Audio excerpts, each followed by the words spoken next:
bango ng bawang.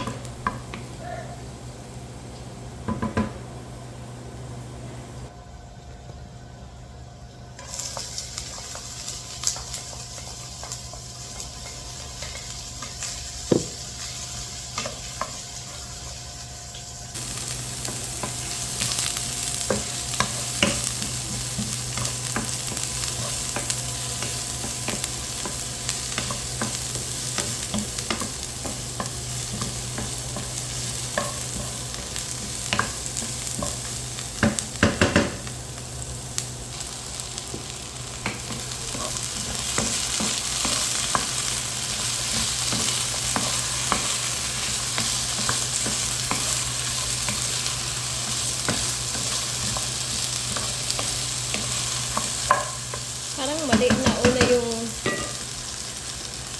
patatas.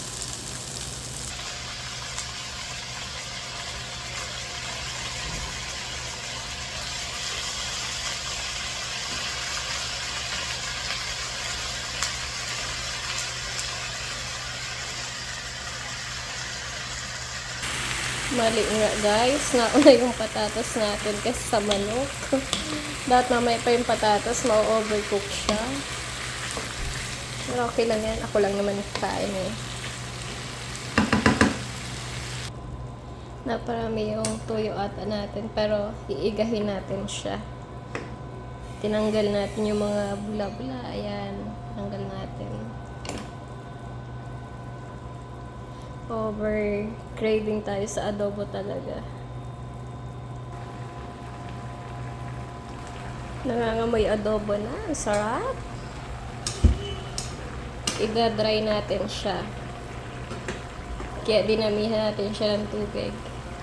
Para lutong-luto. Tapos, dry natin siya. Ayan.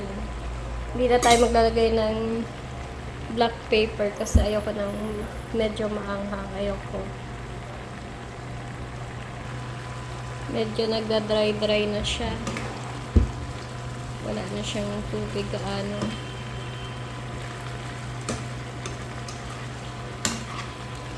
Yung potato natin, sobrang lambot. Oh my God.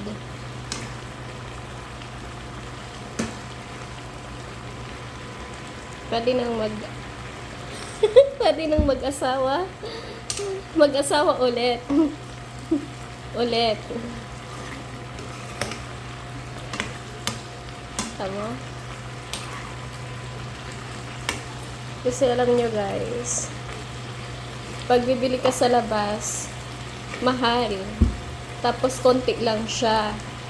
Tapos hindi pa siya, hindi mo alam kung malinis yung pagkaluto. Diba? Kasi minsan may mga chef na ngayon na ibang lahi.